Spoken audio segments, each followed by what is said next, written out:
नमस्ते जी सभी को।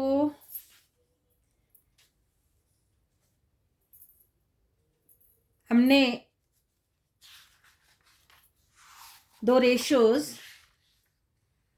लिक्विडिटी रेशो और सॉल्वेंसी रेशो, अभी तक इतना किया। आज एक्टिविटी रेशो हम स्टार्ट करने वाले हैं।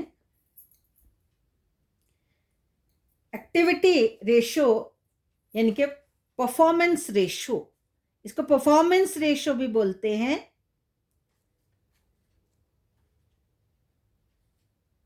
एक्टिविटी रेशो में डिफरेंट टाइप ऑफ रेशोज हैं। इन्वेंट्री टर्नओवर रेशो, इसमें टर्नओवर और ये टाइम्स में निकलती है। टाइम मतलब समय वाला नहीं, कितने गुना, इतने टाइम, 4 टाइम, 3 टाइम, 2 टाइम, ऐसे ये कैलकुलेट होती है। Inventory turnover, turnover means sale. Debtors turnover, payable turnover, working capital turnover, current assets turnover.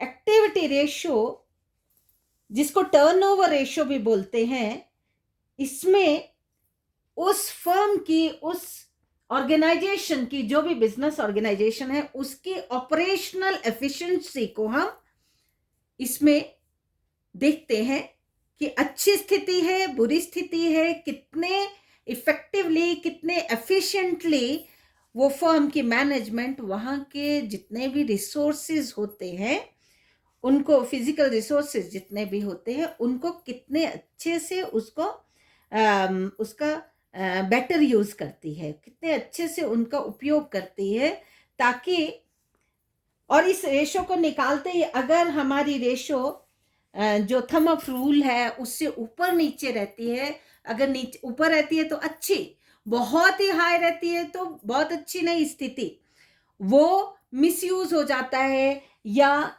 जैसे मान लो टर्नओवर रेशो बहुत हाई चलेगी, वैसे हायर साइड पे अच्छी लगती है, लेकिन एक्सेसिव जो हायर साइड होगी तो वो ऐसा शो करे, जैसे इन्वेंट्री टर्नओवर है बहुत ज्यादा हायर साइड पे चली जाए, तो उसका मतलब कि उस फर्म ने अपनी सेल को बढ़ाने के लिए बड़ी लो प्राइस पे अपने प्रोडक्ट को सेल आउट किया, तो ऐसी भी स्थिति अच्छी नहीं होती है। लेकिन higher the ratio better it is, मतलब हायर साइड हो तो इसको अच्छा माना जाता है, एक्सेसिव हायर साइड नहीं।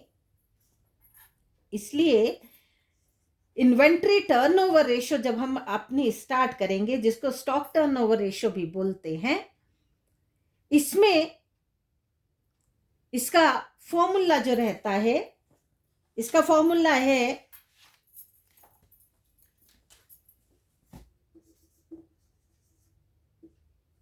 Activity ratio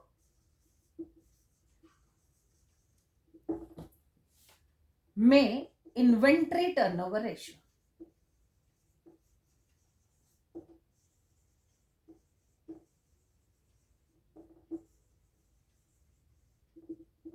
inventory turnover ratio is equal to,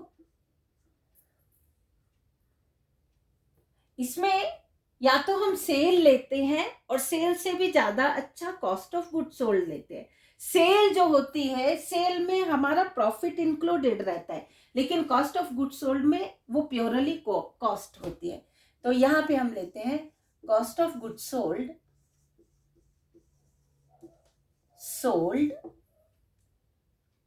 और कई बार सेल भी लेते हैं, अपॉन स्टॉक टर्नओवर है, इन्वेंट्री टर्नओवर है, तो एवरेज स्टॉक,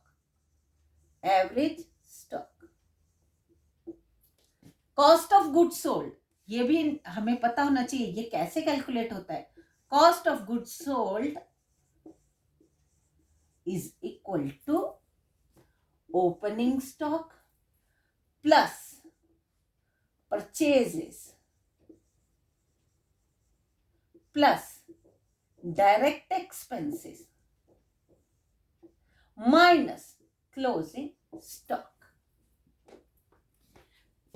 डायरेक्ट एक्सपेंसेस में क्या क्या आता है? जैसे carriage inward, carriage inward, coal and fuel,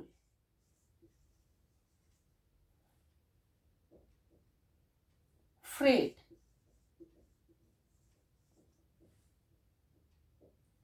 wages, manufacturing expenses भी बोलते हैं। ये सभी जो आपके ट्रेडिंग अकाउंट में ग्रॉस प्रॉफिट से ऊपर ऊपर जो भी एक्सपेंसेस रहते हैं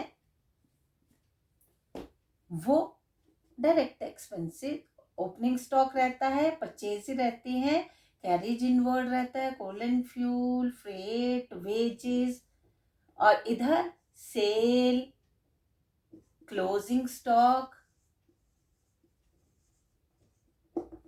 ये रहता है। या तो ग्रॉस प्रॉफिट या ग्रॉस लॉस। ठीक है, ये trading and profit and loss account के ट्रेडिंग अकाउंट का मैंने थोड़ा सा बताया। इसमें भी मैं थोड़ा लिख ही देती हूँ। 2 opening stock, 2 purchases, 2 carriage, 2 for example wages, और इधर सेल्स, क्लोजिंग स्टॉक, बाय, और यहाँ 2 ग्रॉस प्रॉफिट या ग्रॉस लॉस, कुछ भी होता है। ओपनिंग स्टॉक देखना ध्यान से, wages,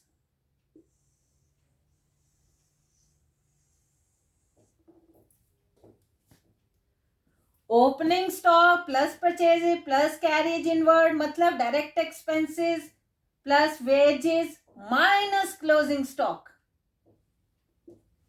is equal to cost of goods sold. और दूसरा भी है एक formula, cost of goods sold is equal to, यहीं से देख लेंगे, sales minus gross profit, sales minus gross profit, और प्लस माइनस भी कर सकते हैं। अगर ग्रॉस प्रॉफिट है तो प्लस करो, अगर ग्रॉस लॉस है तो माइनस करो, तो तब भी आपका cost of goods sold calculate हो जाएगा। इसलिए मैंने यहां पे प्लस माइनस लिखा है। अगर ग्रॉस लॉस है तो सॉरी, ये ऊपर होना था, sales minus gross profit, sales plus gross loss is equal to cost of goods sold.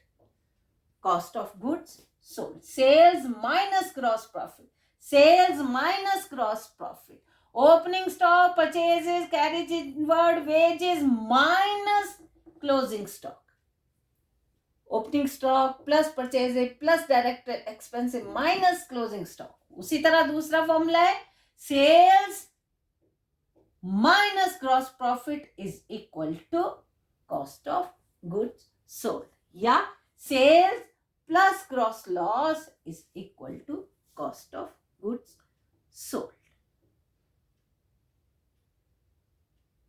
ये हमें cost of goods sold calculate करने का, और average stock is equal to, average stock is equal to opening stock plus closing stock divided by 2, average stock, opening stock plus closing stock upon 2 is equal to average stock.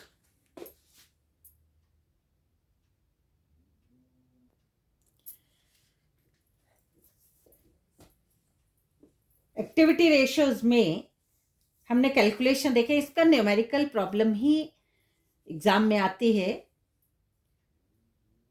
Exam point of view से भी पढ़ना, लेकिन ज़्यादा जरूरी हमें सीखने के लिए पढ़ना। कल को इसका यूज हम कैसे करेंगे, कल को हम अपना बिजनेस स्टार्ट करेंगे, फॉर एग्जाम्पल आप कॉमर्स स्टूडेंट हो, हम अपना बिजनेस स्टार्ट करेंगे तो हम इस रेशो एनालिसिस को, फाइनेंशियल स्टेटमेंट के एनालिसिस जब हम करते हैं उसमें रेशो एनालिसिस है, तो अपने बिजनेस को अच्छे से असेस कर सकते हैं, हम अपने बिजनेस को अच्छे से उसका विश्लेषण कर सकते हैं, और जब जहां हमें गड़बड़ लगे वहां पे हम उसको ठीक भी कर सकते हैं। तो क्वेश्चन नंबर 26 अब हम स्टार्ट करते हैं। Question number 26, inventory turnover ratio हमने करनी है। तो इसमें हमें ट्रेडिंग अकाउंट दिखाया गया है। तो अभी जो हमने किया, देखो ओपनिंग स्टॉक दिया है, परचेज लेस रिटर्न करके दी है, कैरिज एंड फ्रेट दिया है, दूसरी तरफ क्लोजिंग स्टॉक है। तो हम बड़े अच्छे से cost of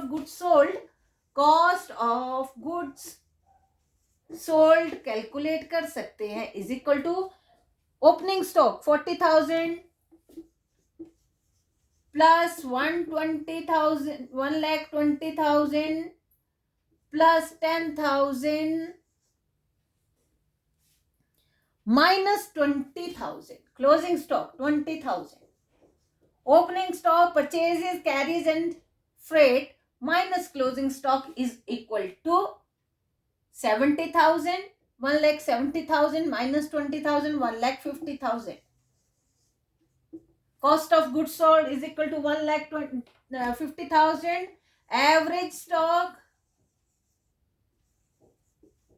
is equal to, आपके पास है ओपनिंग और closing stock 40,000, 20,000, opening stock plus closing stock divided by 2, 60,000 upon 2, 30,000.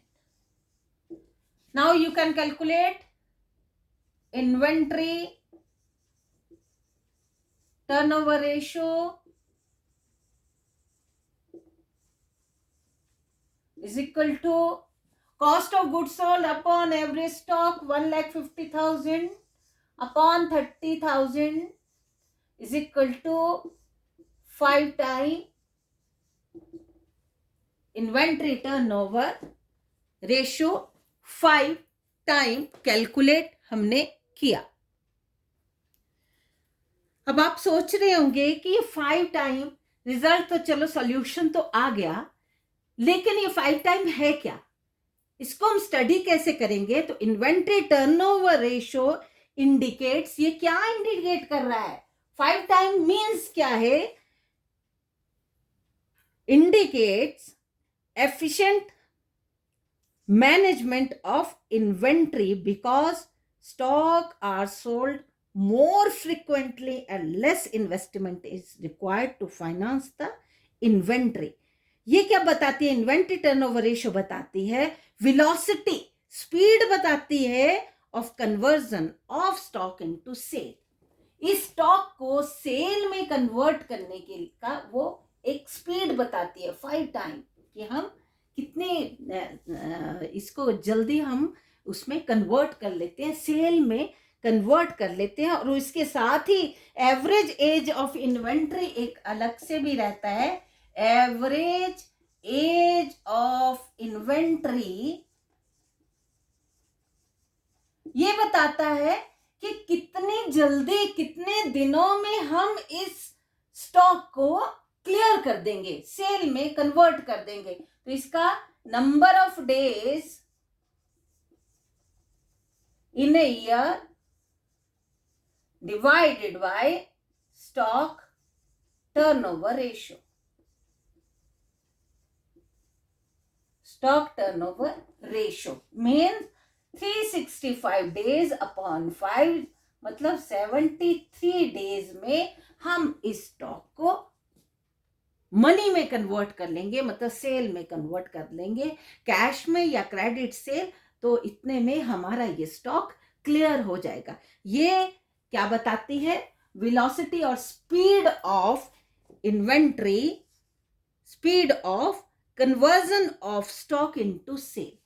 Speed बताता है कि ये स्टॉक हमारा सेल में कितने उसमें स्पीड में कन्वर्ट हो जाएगा, कितनी जल्दी उसको हम स्टॉक को बेच देने में, क्लियर करने में सक्षम हो जाएंगे।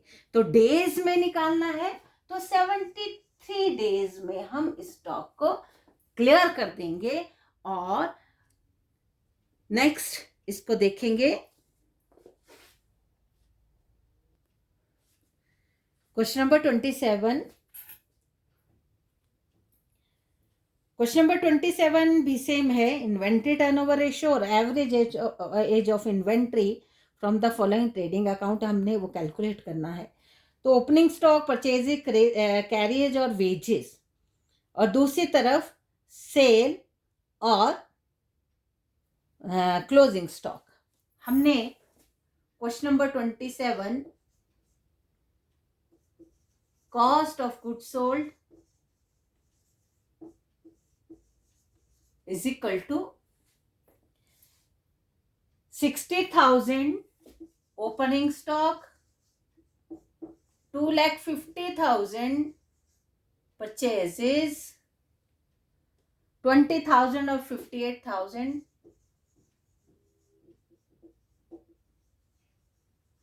माइनस क्लोजिंग स्टॉक है 68,000।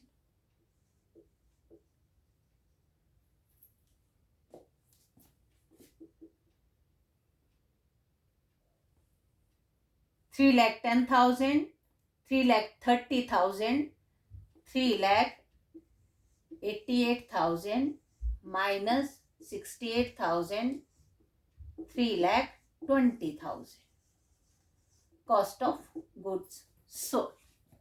सेकेंड इसका फॉर्मूला लगाते हैं, cost of goods sold is equal to, formula लगाते हैं sale minus gross profit.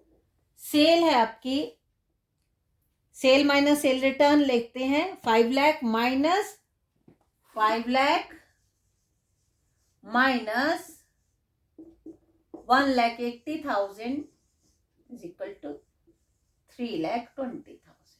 Same आया ना, दोनों फॉर्मूला लगाए सेम आ गया।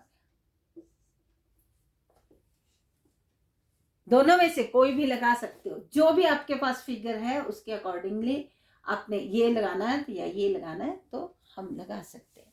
और एवरेज स्टॉक कितना है, ओपनिंग स्टॉक 60 और 68,000। Average stock 60,000 opening plus 68 closing divide by 2, ये आया 34,000, 64,000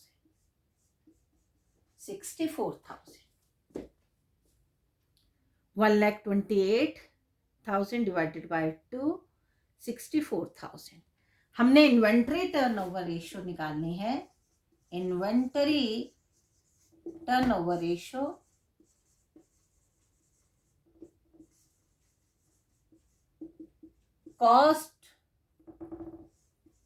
cost of goods sold divided by average stock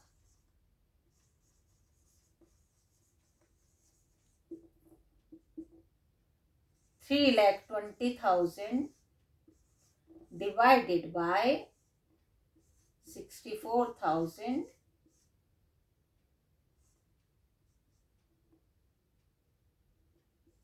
5 time. जितनी हाई साइड पे होगी, बहुत हाई नहीं, ठीक, अति हर चीज की बुरी होती है, हाई साइड पे होगी तो मतलब उसका मतलब होता है कि बहुत जल्दी हम उस स्टॉक को किसमें कन्वर्ट, सेल में कन्वर्ट करने, मतलब वो एफिशिएंटली मैनेज्ड है वो बिजनेस। अगर हमारा ये बहुत लो रहती है, 1 टाइम 2 टाइम रहती है, तो मतलब बहुत डल है बिजनेस। जितना इन्वेस्ट करते जाएंगे साथ साथ क्लियर होता जाएगा तो मनी सर्कुलेशन में आती जाती है। लेकिन अगर ये रेशो बहुत डल सी रहती है, बिलो रहती है, मतलब जितनी हाई साइड लो साइड में रहती है, तो फिर वो ऐसे डल सा बिजनेस माना जाता है, मतलब पैसा इन्वेस्ट कर दिया, सेल हो रही है नहीं है, धीरे धीरे चल रहा है, तो ऐसा ये अच्छी स्थिति नहीं मानी जाती। तो दूसरा हमने कैलकुलेट करना है average age of inventory, average age of inventory, average age of inventory is equal to number of days in a year divided by 573 days में हम अपना स्टॉक क्लियर कर लेते हैं। पहला क्लियर, दूसरा क्लियर, मतलब अपना जितना माल बना हम 73 डेज में उसको कैश में कन्वर्ट कर रहे हैं। मतलब अच्छी स्थिति है, हमारा माल बनता जाता है, पैसा लगता जाता है, क्लियर होता जाता है, प्रॉफिट कमाते जाते हैं, है ना। पैसा भी कॉस्ट ऑफ गुड्स सोल्ड है, ये तो क्लियर है, कॉस्ट ऑफ गुड्स सोल्ड है, इसमें प्रॉफिट नहीं है, लेकिन 73 डेज में हम प्रॉफिट भी साथ साथ कमा रहे हैं, है ना। सेल करेंगे तो विद प्रॉफिट होगा। तो 73 डेज ये बहुत क्लियर कट हमें जो रिजल्ट मिलते हैं, तो ये बहुत अच्छी स्थिति एक फर्म की मानी जाती है। Next question is very much interesting, और इसको बहुत आनंद से इसको करना है और कैलकुलेशन देखना है कि कैसे कैसे हम किस चीज से क्या क्या निकाल लेते हैं। क्वेश्चन नंबर 28 बहुत ही सुंदर, बहुत ही इंपॉर्टेंट क्वेश्चन भी है। हमारे पास कैश सेल्स है, क्रेडिट सेल्स है, ग्रॉस प्रॉफिट है और स्टॉक टर्नओवर रेशियो भी हमारे पास है। देखो, कैश सेल्स है 80,000, 60,000, credit sale 2,50,000, credit sale 3 lakh, sorry, credit sale 3 lakh, credit sale है 3 लाख और ग्रॉस प्रॉफिट 1 लाख। ये देखो, ये कैश है, नगद में ये उधारी, तो टोटल सेल कितनी होगी 3,60,000 total sale. Gross profit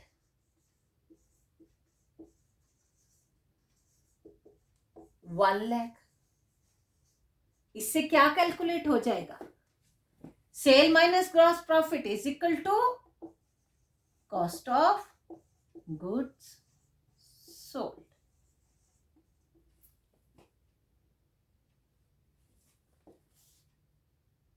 cost of goods sold 3,60,000 minus 1 lakh 2,60,000।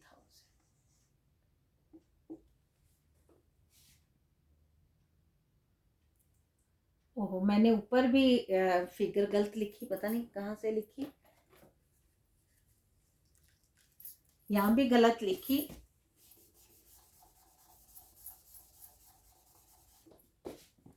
यहाँ भी फिर सारी गड़बड़ हो गया, फिगर्स उल्ट पुलट आ गई।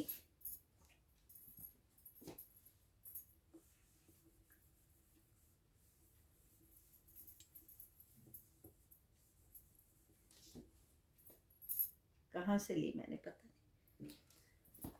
क्रेडिट सेल थी 1 lakh, 3 lakh, cash cell 1 lakh, 3 lakh, credit sale 4 lakh, 4 lakh minus 1 lakh is equal to 3 lakh. Cost of goods sold. Cost of goods sold I 3 lakh. अब ध्यान देना है,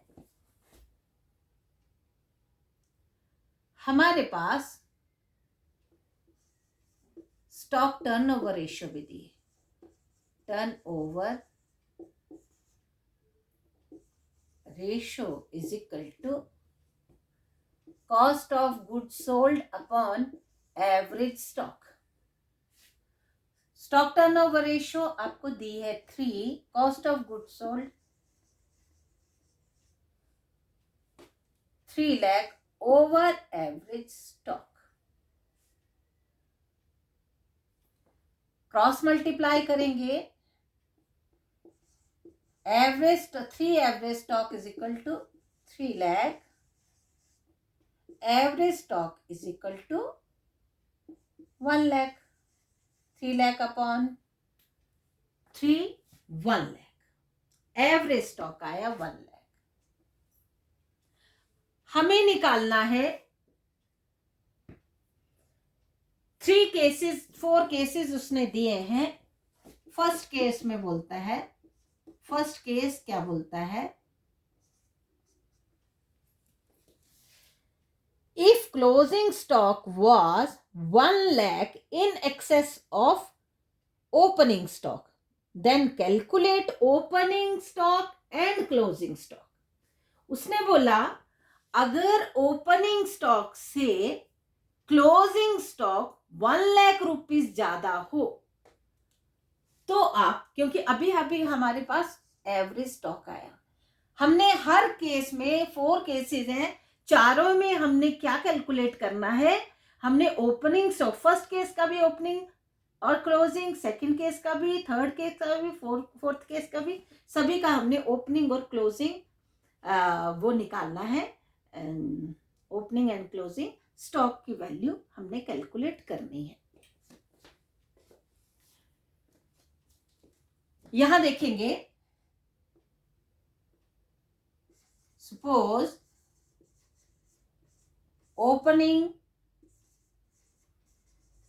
opening stock is X.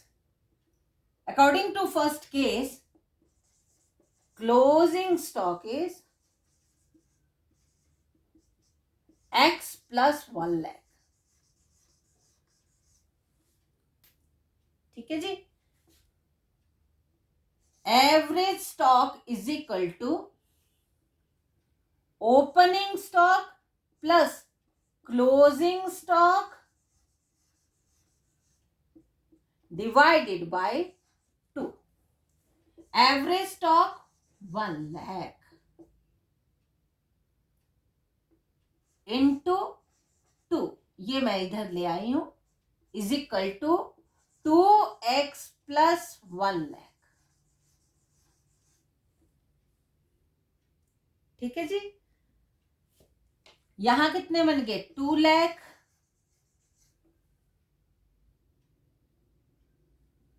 2 lakh और इस फिगर को इधर लाते -1 lakh is equal to 2x. 2x is equal to 1 lakh.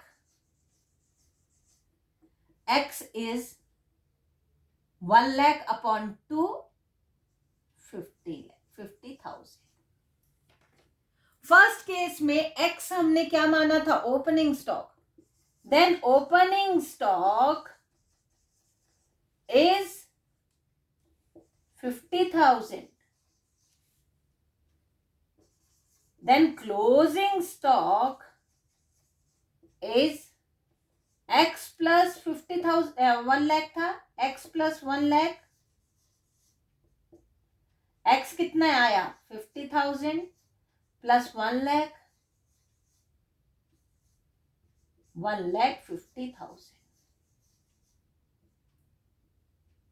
1,50,000. Opening stock 50,000, closing stock 1,50,000. एक बार दोबारा देखेंगे इस क्वेश्चन को. हमारे पास कैश सेल्स दी है, क्रेडिट सेल दी है, टोटल सेल हमने निकाल ली, ग्रॉस प्रॉफिट दिया है, तो उससे कॉस्ट ऑफ गुड्स सोल्ड हमारा निकल आया. स्टॉक टर्नओवर रेशियो क्या होती है, cost of goods sold upon average stock. Cost of stock turnover ratio 3 दी है और इधर हमने ये वैल्यूज लगा दी, 3 lakh upon average stock. Cross multiply किया, 3 average stock is equal to 3 lakh, average stock is equal to 3 lakh upon 3, 1 lakh. अब हमने 3 केसेस उन्होंने दिए हैं, हर केस में आपको ओपनिंग और क्लोजिंग स्टॉक कैलकुलेट करने हैं. ओपनिंग और क्लोजिंग स्टॉक कैलकुलेट करने हैं, तो उसने बोला, पहले केस में बोला क्लोजिंग स्टॉक ओपनिंग स्टॉक से 1 लाख रुपए ज्यादा हो तो ओपनिंग स्टॉक की वैल्यू निकालो और क्लोजिंग स्टॉक की वैल्यू निकालो। तो हमने suppose opening stock is x, closing stock is x plus 1 lakh, formula लगा दिया average stock, simple formula, average stock is equal to opening stock plus closing stock, ये closing stock upon 2, average stock की value 1 lakh है, इसको मैं जरा shortcut मारा है, इंटू 2 कर दिया, ये इधर आ गया क्रॉस मल्टीप्लाई करके, ये 2x बन गया और 1 लाख, ये 1 लाख मैं इधर ले गई, ये माइनस हो गया, 2 lakh minus 1 lakh is equal to 2x, 2x is equal 1 lakh, x is to 50,000। अब x क्या माना था हमने, ओपनिंग स्टॉक, और क्लोजिंग स्टॉक क्या है, x plus 1 lakh, 50,000 opening stock, closing stock 50,000 plus 1 lakh, 1,50,000। ये आपका फर्स्ट केस आया, क्वेश्चन नंबर 28।